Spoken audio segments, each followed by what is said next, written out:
দুর্নীতিবাজদের বাতিল করতে হবে।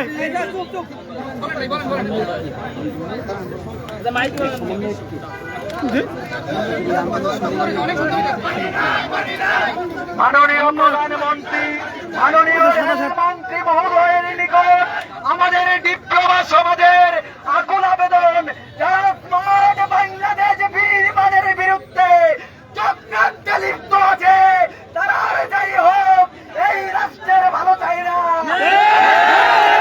ভালো চাই না।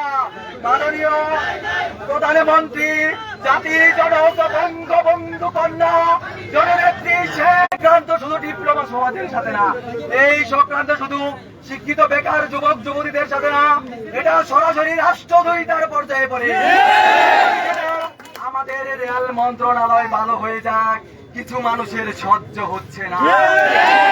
আমি বলতে চাই, আমাদের এই ডিপ্লোমা সমাজের পক্ষ থেকে আমরা হুঁশিয়ারি উচ্চারণ করতে চাই, স্মার্ট বাংলাদেশ বিনির্মাণে আমাদের মাননীয় প্রধানমন্ত্রীর ভীষণ প্রকল্প 2041 বাস্তবায়নে বিঘ্নিত করছেন, আপনারা কিন্তু পালিয়েও বাঁচতে পারবেন না।